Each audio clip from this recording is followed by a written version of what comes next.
Hola amigos y amigas de YouTube. Pues tal y como he quedado, estoy haciendo el video grande, lo estoy fraccionando por pedazos.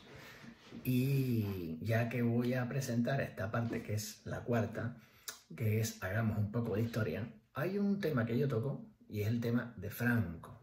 Y hablo sobre el catolicismo en España.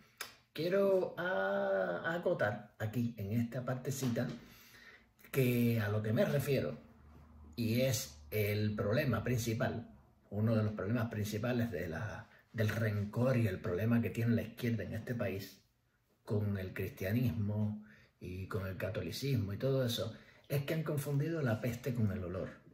¿Qué quiero decir? Sencillo. Una cosa es que Franco fuese católico y que utilizó leyes fascistas y nazi para implementar, como si fuese la Inquisición, correcciones políticas desde su punto de vista retorcido, o no. Y eso provocó que, evidentemente, los resentidos que les tocó el bando perdedor siempre tuviesen una inquinia contra la Iglesia. Yo, en lo particular, no tengo ningún problema con los católicos. Al contrario, los respeto como religiosos y respeto la labor social que hacen. Creo que el Estado español y los españoles le deberían mucho agradecimiento a lo que ha hecho durante muchos años la Iglesia Católica. Pero quiero que se diferencie lo que hizo una persona en nombre del catolicismo versus ser católico y pertenecer a una Iglesia Católica. No porque seas católico eres franquista, y esa es la relación asquerosa que ha hecho la izquierda en este país. Tú puedes ser católico y no tienes nada que ver con el franquismo. De hecho, estoy seguro que había muchos católicos que no apoyaban el franquismo. Entonces, quiero que se entienda que cuando yo hablo de que era un fascista y además católico, no estoy hablando de la Iglesia Católica, estoy hablando de que esas ideologías, todo mezclado. Acuérdense que la Santa Inquisición era catolicismo extremista también. Y si lo vemos como era casi la Inquisición, lo que está pasando ahora es casi lo mismo, no hay diferencia. Entonces, en el nombre de una ideología tú puedes hacer atrocidades, pero eso no quiere decir que esa ideología como tal sea mala, ¿vale? Entonces, lo aclaro aquí porque no quiero que se confunda la peste con el olor, ¿vale? Aquí yo no estoy apoyando ni atacando a nadie. Estoy diciendo las cosas como son. Punto pelota, ¿vale? Así que nada, chicos, sin más, les dejo este video y que lo disfrutéis. Pónganme sus comentarios, pongan su like, su dislike, lo que les dé la gana, pero pongan algo. Y nada, que lo disfrutéis. Chao.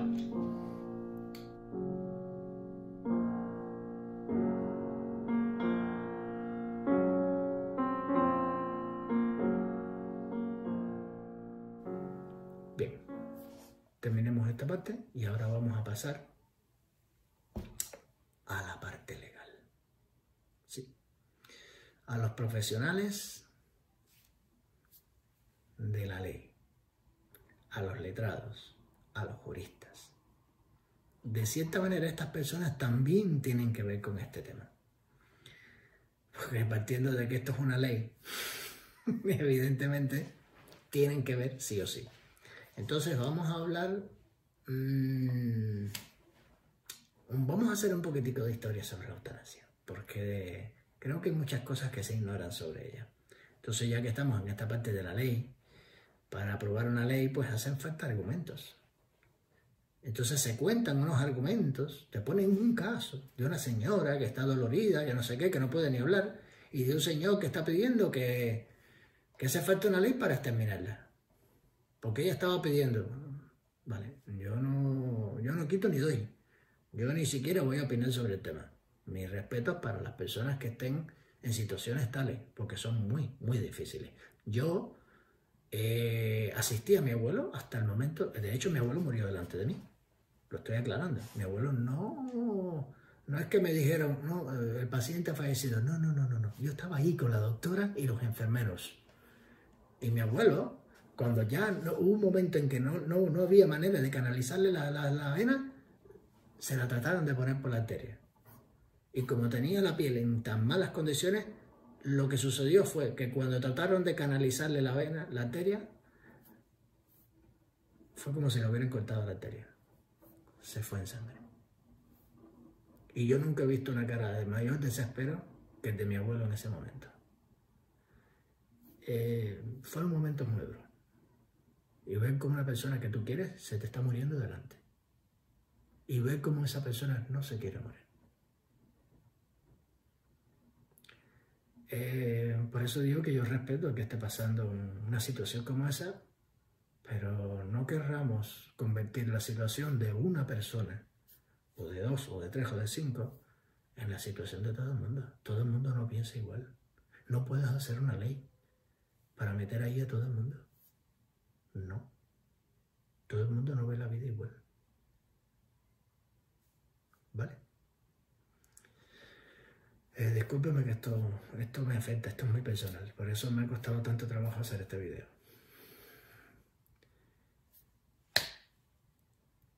El origen de la eutanasia.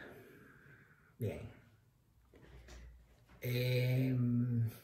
Yo quiero que entiendan esto. Esto no es nuevo. Esto no es de ahora. Esto no empezó el otro día. La eutanasia es una cosa que lleva ya tiempo. ¿Vale? Esto se remonta más o menos a uno allá por el 1883, cuando un señor británico, Francis Galton, acuña por primera vez el término eugenesia para referirse a mejorar la calidad del gen humano. Es decir, este señor planteaba que de la misma manera que tú tienes ovejas y de ellas vas cogiendo al macho que mejor está y a las hembras que mejor está para tener mejores crías, pues eso mismo se podía hacer con el ser humano. Lograr que las especies, que las razas que habían y que pues fueran entre las que hay, pues que la gente, que no viene en la sociedad. La intención de él, yo no digo que fuera para ni mala, es la misma que el mismo pensar que pueda tener una persona que cría vacas, que cría ovejas, pues coño, tener la población lo más sana posible, porque eso constituye mejor calidad de la carne, mejor resultado de la piel, mejor resultado de esto. Vale, pues aplicado a la población, pues sería algo así como una mejor y más sana población, en la cual no existieran gente con problemas. De ahí viene el problema ese problema tan progre de hacerse los que ayudan a todo el mundo, pero en realidad no digieren a la gente que tengan problemas, vamos a decirlo así, que no sean personas normales. ¿Sí? Yo sé que suena duro lo que estoy diciendo, pero me refiero a los impedidos físicos, a las personas que tienen problemas genéticos, a todas estas personas. Sí, señores, los pros no digieren esto. Ellos se hacen los que ayudan, los que qué sé yo, pero cada vez que pueden reducir en gastos, lo van a hacer. Y siempre, de alguna... Claro, ellos en el momento que quieren ganarse la población, estos temas no los tocan. Cuando ellos ya tienen altos y elevados niveles de poder, entonces sí que van y tocan estos temas. Antes no, después sí. ¿Vale? Entonces este señor, ese comentario es mío, mi criterio, ¿vale? Pero, ojo, me voy a remitir a los hechos. Este señor, pues sencillamente creía en que se podían hacer mejores cepas o razas superiores. ¿Eso os huele algo? Ojo, que este señor no era fascista ni era nazi, era inglés. Pero tenía su inclinación hacia la izquierda. Qué casualidad. Este señor pues creía que se podían producir hombres de más alta calidad. Seres humanos de más alta calidad, sin fallos genéticos, así, tal cual. ¿Vale?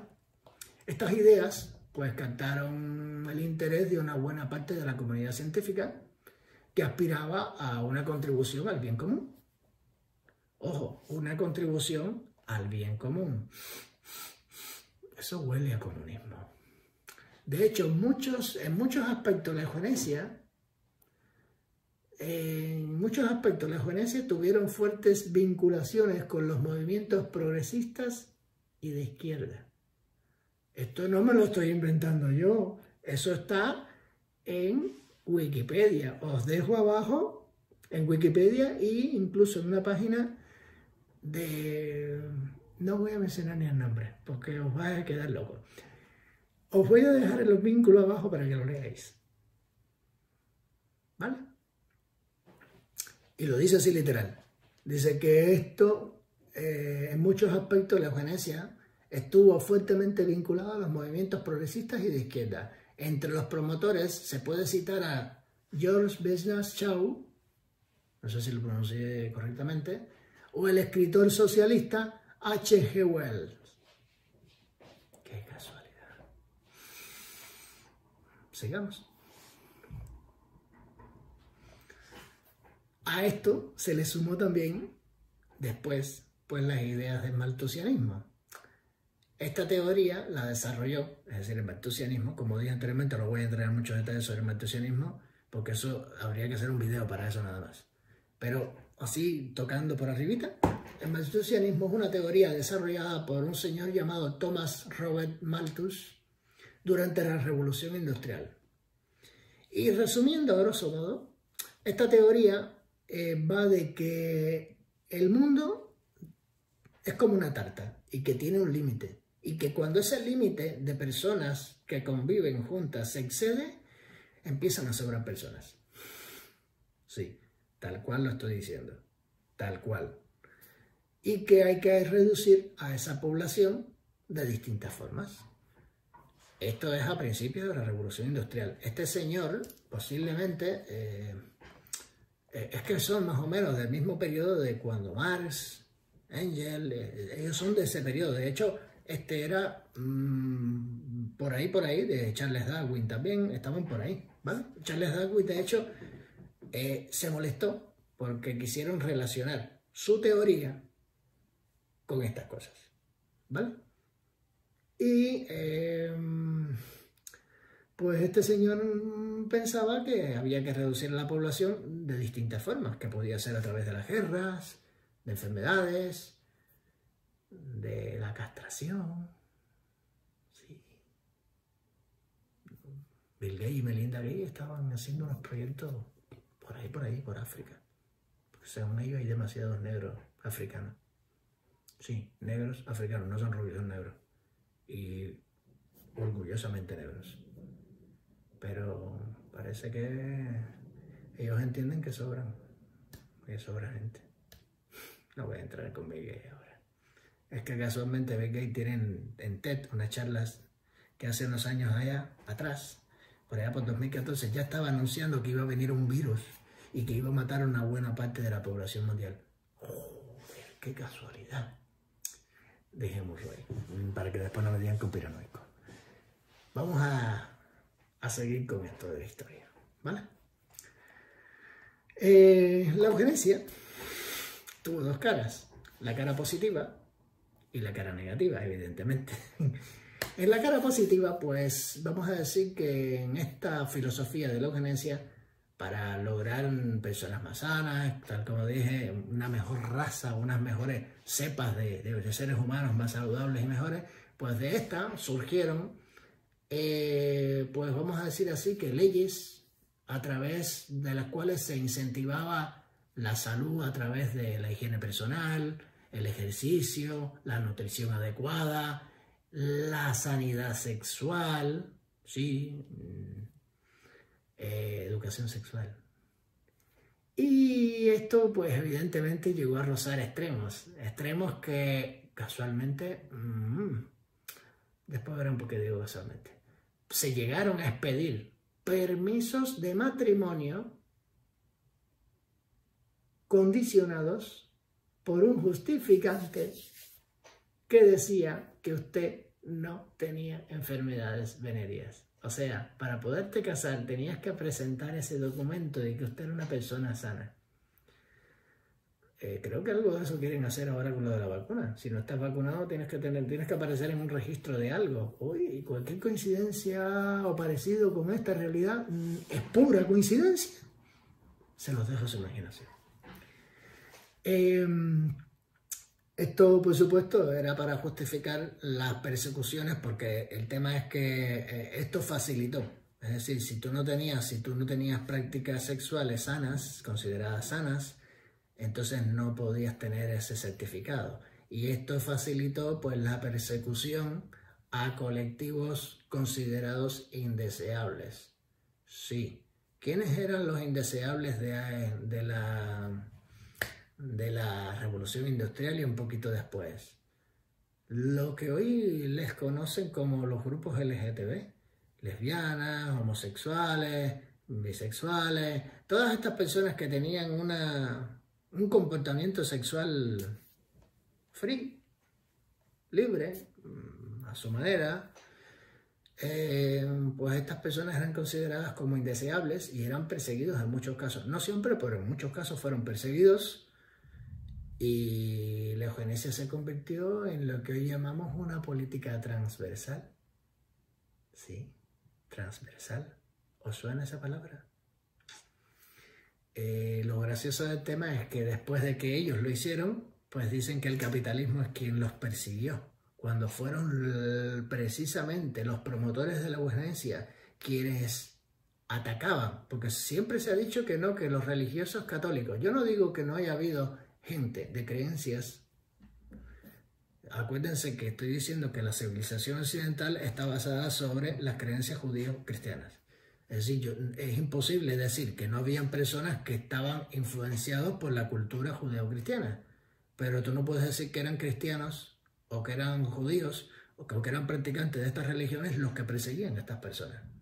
Porque lo primero que te enseña el cristianismo, la base del cristianismo es que ama a Dios sobre todas las cosas y al prójimo como a ti mismo.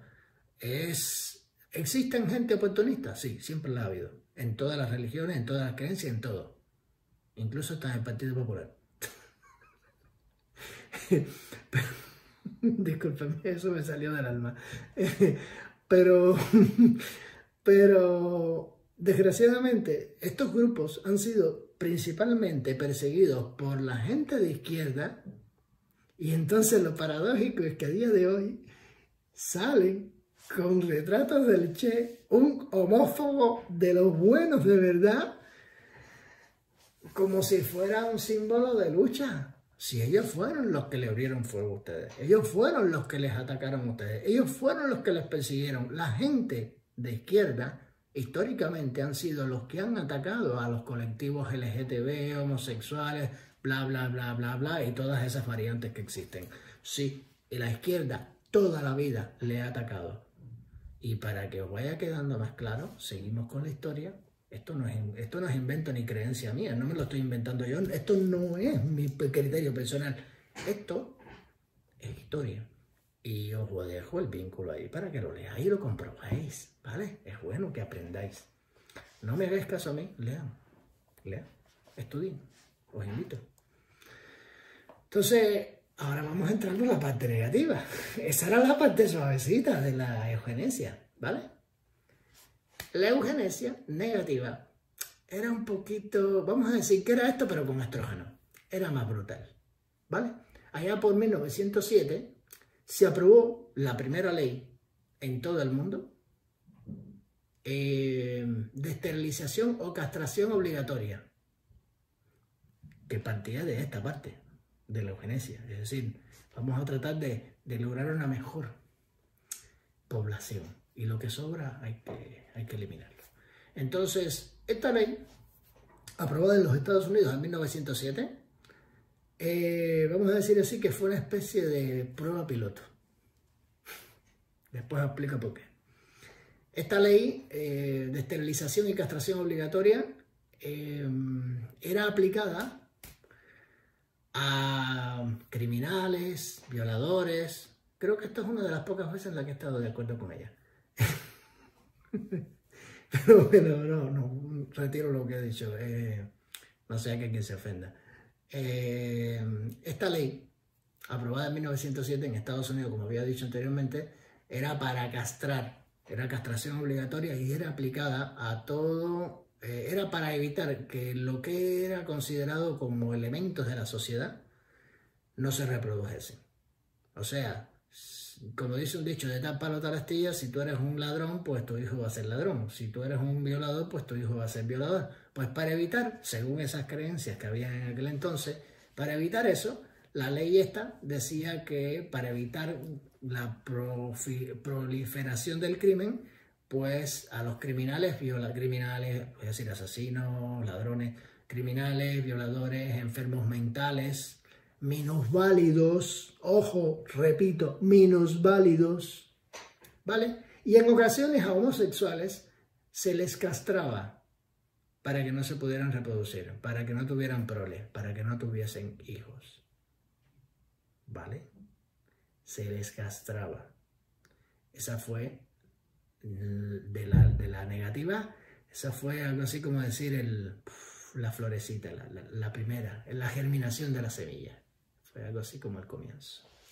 El bim bam, el inicio de la parte negativa de esto.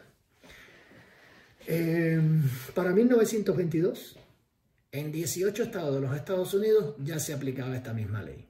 Esta práctica se extendió por varios países del mundo, pero donde más se practicó fue en Escandinavia y en Estados Unidos. Esto no es casual. Donde se realizaban, en Estados Unidos en particular, se realizaban ferias con el lema, escuchen bien, ferias, es decir, actividades públicas. Aquí lo que viene siendo un reality show, en aquellos tiempos pues se hacían en las ferias. Y en las ferias, estas ferias que se hacían en particular con esta intención de eugenesia, podían utilizar lemas como: algunas personas nacen para ser una carga para los demás. Lo repito, el lema, la propaganda, el anuncio con el que se anunciaban estas ferias es: algunas personas nacen para ser una carga para los demás. El régimen nazi, y ahí quiero hacer una acotación. El régimen nazi se inspiró en la experiencia norteamericana para redactar su ley de 1933, usando la eugenesia y la eutanasia usando para la eugenesia la eutanasia. Es decir, la eutanasia fue una herramienta de eugenesia, de purificación, de escoger las mejores. El Führer, que además era socialista, de izquierda, lo que pasa es que era una izquierda nacionalista, pero era izquierda, era socialista. Mussolini también era socialista. Para todos aquellos que hablan de la extrema derecha, pues defínemela. Porque que yo sepa, Hitler era socialista, y que yo sepa, Mussolini era socialista, y los dos descendían de socialismo. Y lo que ellos aplicaron, si se leyeran un poquito mejor sus libros, su historia, lo que ellos plantean y sus planteamientos, olvídense de lo que digan, no. Ven a los libros, a la realidad de lo que escribieron. En mi caso particular, me he leído el libro de Mi lucha, escrita por el mismísimo Adolfo Hitler, y el tipo un poquito más era comunista, un poquito más, pero no se olviden que Adolfo Hitler pactó con Stalin. Hizo muy buenas migas con Stalin. ¿Y sabes por qué se rompió el pacto con Stalin? Porque Stalin lo incumplió. Se ha usado el pretexto de: no, es que ellos atacaron a los socialdemócratas. Es que todo lo que no fuera su socialismo, él le pasaba la cuchilla. Y en este caso sí podía pactar con cualquiera, siempre y cuando ese cualquiera se ajustara a lo que ellos querían. Lo que quiero decir es que Stalin no respetó el pacto e invadió una zona de las que estaba reservada para los nazis, ¿vale? Ahí es donde se jodió la cosa de los comunistas con los nazis. Pero tenían buenos aspectos, tenían buenas migas, ¿vale? Que a nadie se les olvide eso. Y el socialismo es que izquierda. Por eso es que él hablaba de un coche del pueblo. Volkswagen. ¿Qué cosa es Volkswagen? Volkswagen, literalmente traducido, quiere decir el coche del pueblo. El Führer tuvo cantidad de políticas sociales, porque era socialista, no era de extrema derecha, era extrema izquierda. Izquierda. ¿Vale? El Führer era socialista. Y de ahí que la seguridad social, esa que hoy cree que tanto hablamos de la panacea, eso lo inventaron los nazis, señores.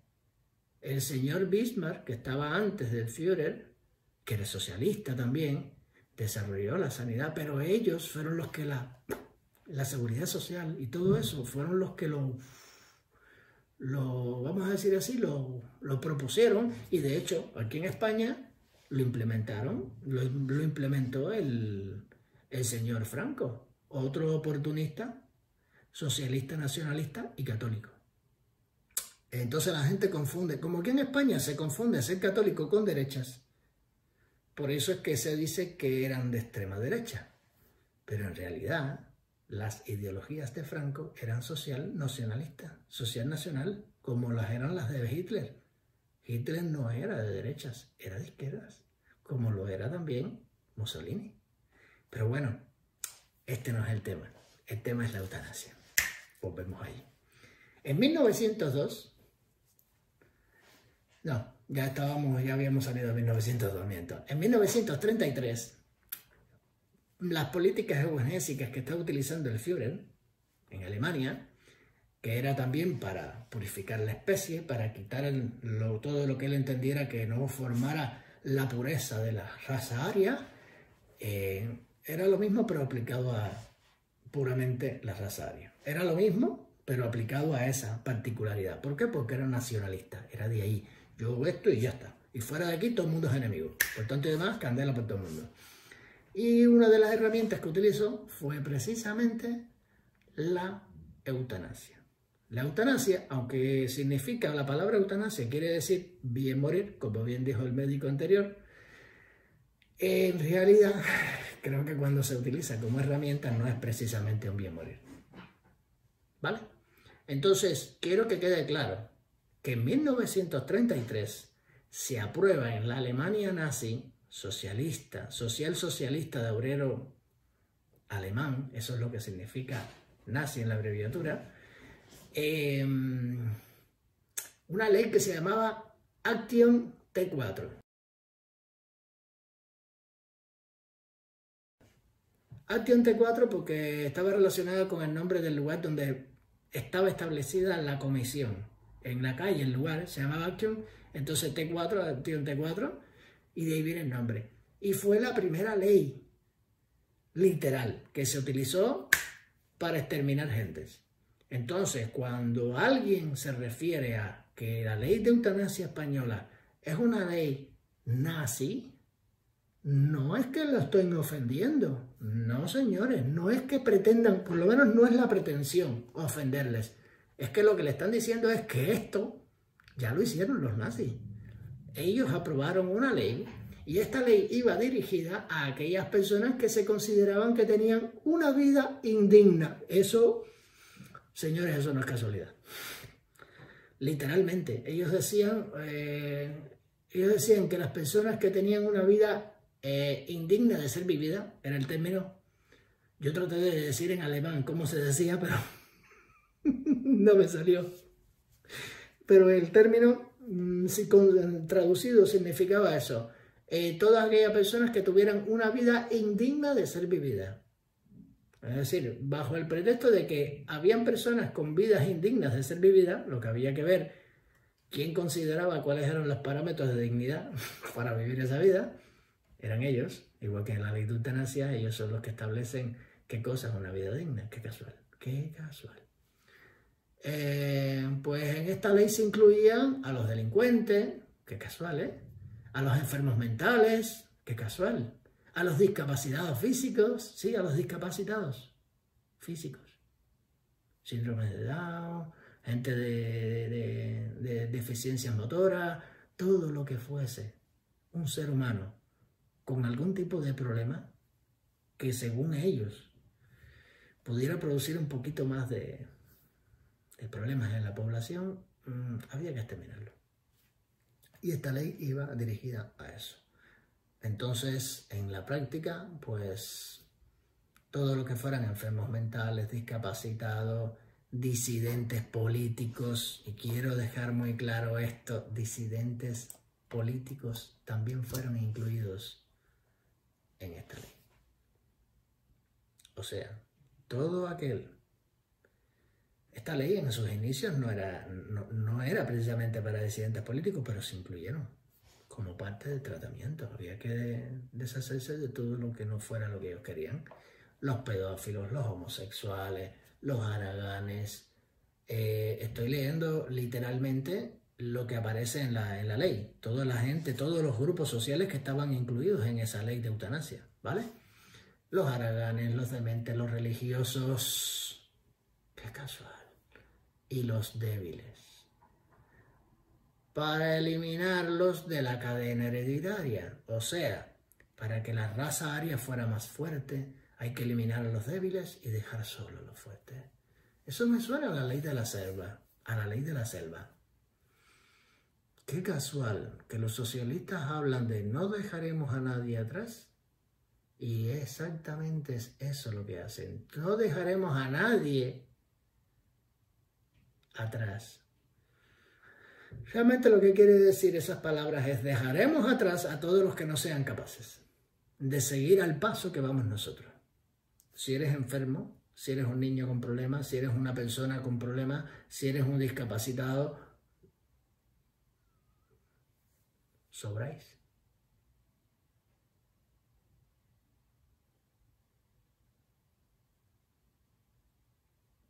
Por eso, la ley de eutanasia aprobada en España es nazi.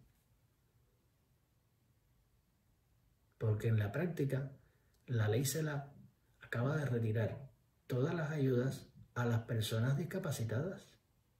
Tenemos un gobierno que acusó a otros de ser nazis, de ser fascistas, pero ellos son los que tienen las prácticas fascistas.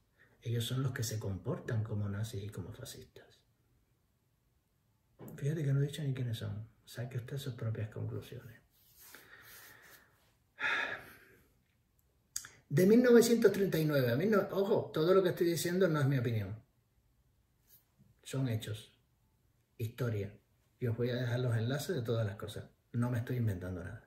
Esto no es mi criterio. Por eso aclaré desde el principio que cuando diga mi opinión personal, iba a aclarar que era mi opinión para no confundirlo con los datos. Estos son datos, ¿vale? No ideas, como dice Carlito Madrid. Un saludo, Carlito. En 1939 a 1945, hasta que finalizó la guerra, en realidad, entre 275.000 a 300.000 personas fueron asesinadas en hospitales, ¿vale?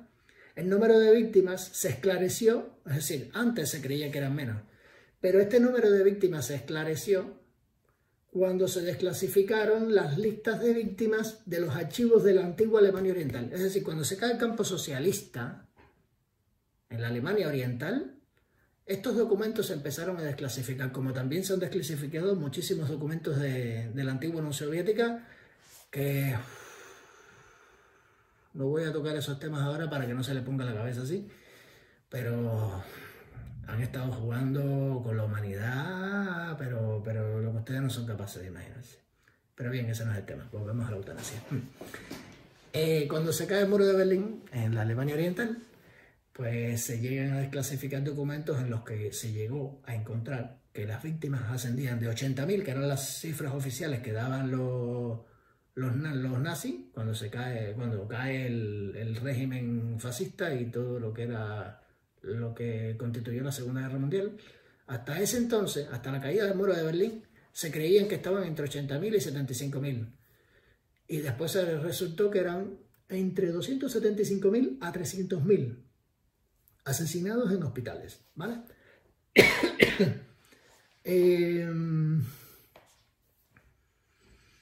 Así que, os repito, cuando se dice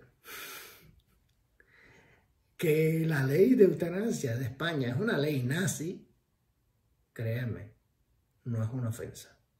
No, por lo menos estoy seguro que las personas que lo dicen no lo dicen con la finalidad de ofender a ningún socialista de nazi. Lo que están diciendo es la realidad, la verdad. Y yo quiero aclarar una cosa. Es que yo quiero pautar la diferencia, porque de la misma manera que la Iglesia Católica, mientras más arriba vayas, mientras más poder hay arriba, más podredumbre hay. Y mientras más abajo vaya, más autenticidad en la creencia hay. Eso mismo pasa también con los socialistas.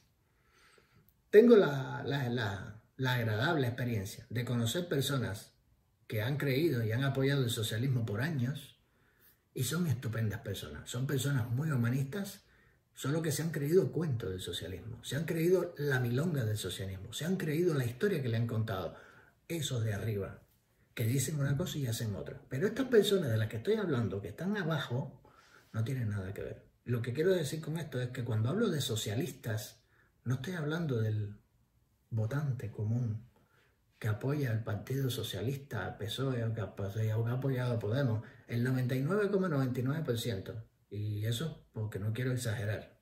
Realmente es un poquito menos, pero vamos a decir el 75% de los votantes, tanto de Podemos como de los separatismos, tanto catalanes como que son socialismo también.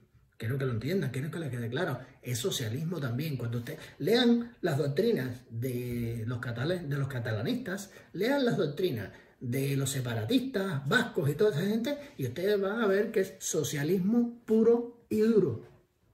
Sin contar que el gobierno de Cuba, de igual que ha apoyado las guerrillas en Latinoamérica, también los ha apoyado a ellos. Pero no voy a entrar en ese tema. Muchas de las personas que votan al socialismo no son así, como son estas personas que dicen una cosa y después hacen otra. Lo que hacen es aprovechar el voto popular, el engaño popular, y terminan aprobándose cosas que incluso van en contra de los que han votado a eso. Ejemplo de eso tenemos ahora lo que ha pasado con la luz.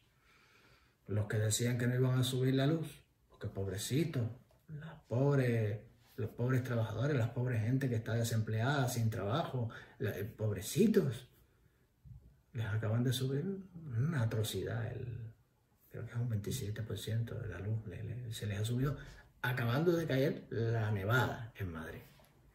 Qué paradójico, ¿no? Qué socialismo más humano. Lo que sucede es que estos señores que están en las altas cúspides, socialistas, comunistas y otros istas, han hecho muy buenas migas. De la misma manera que Adolfo Hitler hizo muy buenas migas con Stalin, estos señores han hecho muy buenas migas con los globalistas. Y los globalistas persiguen exactamente lo mismo. ¿Cómo tú puedes conquistar una nación sin tirar un tiro? ¿Cómo tú la conquistas? Bueno, una de las maneras de conquistarla o de debilitarla, y eso no es una práctica de ahora, eso muchos pueblos en la antigüedad lo hacían. Una vez que invadían el lugar, lo que hacían era destruir su cultura. Destruirla. Mientras más destrozada y destruida estaba esa cultura, menos identidad tenían. Y mientras menos identidad tenían, ya le perdías el sentido de propiedad de lo tuyo. Por tanto, y además, otros podían hacer con ese sitio y con esa gente lo que les diera la gana. Para tú poder tener políticas globales a nivel mundial y que todo el mundo responda a esos intereses, tú tienes que eliminar las culturas locales. Tú tienes que eliminar los gobiernos locales. Entonces, ¿quiénes son los ideales y perfectos para lograr ese objetivo? Señores, todo lo que huela a progresismo y a izquierda es lo ideal para eso. No tengo nada en contra, en lo personal, no tengo nada en contra ni siquiera de los que están dirigiendo este país, en lo personal. Pero desde el punto de vista de decidir cómo me va a afectar a mi vida, no hoy, porque quiero que entiendan que las decisiones de hoy, o lo que está ocurriendo hoy, no fue por lo que pasó ayer, sino por lo que pasó hace 1 año, 2, 3 o 5 años atrás. Es decir, desde el momento en punto, y quiero que lo entiendan, desde el momento en punto en que el año pasado se votó y se aprobó para que fueran los socialistas y la izquierda la que gobernara en España, todos aquellos que han votado a la izquierda, quiero que entiendan, y esto no es un reproche, quiero que entiendan que son los que han votado esta subida de luz, son los que han votado la ley de eutanasia, una ley nazi, y son los que han votado a todas las cosas que han pasado pero no solo las que han pasado, las que van a pasar. ¿Vale?